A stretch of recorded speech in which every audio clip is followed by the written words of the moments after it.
Speaking of UTPA, they are looking to educate students on how to remain safer on their campus. This morning they're hosting Safe On Week, and we have Fuentes-Martin here to explain. Thanks so much for being here with us this morning. It's my pleasure. Thank you. This is a huge topic because you're actually going to be involving several issues in terms of staying safe on campus.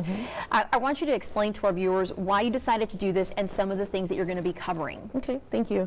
Well, we wanted to do Safety On Week to encourage campus safety on and off campus, student safety, because if a student feels safe on campus, they will be a better student. So we're doing a variety of activities on campus that include drug and alcohol awareness. Today we're going to have a simulator that students can participate in to feel the effects of driving under the influence, as well as facts, healthcare facts and safety facts about the dangers of drinking and driving.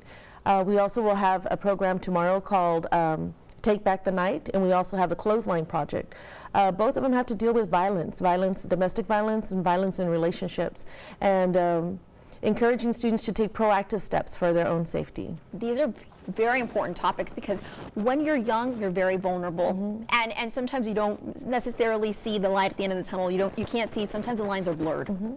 I think sometimes it's hard to ask for help. There's a lot of shame when you're a victim of violence, and we have resources on campus. So it's a matter of coming out and asking us for help. We have counselors, we have our student health center, and we have campus police, as well as my office, the Dean of Students, which helps adjudicate violations of the Code of Conduct. So if there's student-on-student violence, we also are very proactive in trying to make sure that we address the matter. And of course, one of the problems is that a lot of these incidents could happen off campus, but that doesn't mean that you can't get help anyway. Exactly. If it's domestic violence, we have connections with community services, but if it's two students involved in some sort of violent activity, we also have authority to get involved, as does our police department. So it really is a collaborative effort. It's a community effort to make sure that the student experience is conducive to learning.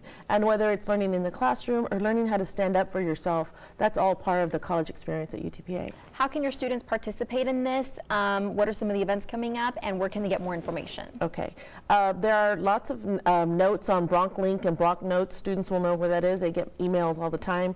But we have an event today starting at 10 called Arrive Alive, and then later on tonight we have another event called Light It Up, and tomorrow is the Clothesline Project, Take Back the Night, and Sex Signals, which I think will be entertaining and educational. So I encourage students to come. And then we have some what we call Title IX training to deal with sexual harassment and misconduct, and what can't happen, and then how to report it and how to go ask for help. Great. Thanks so much for being here this morning. And you can head to valleycentral.com to get a link to where you can go to get more information on this. Mary?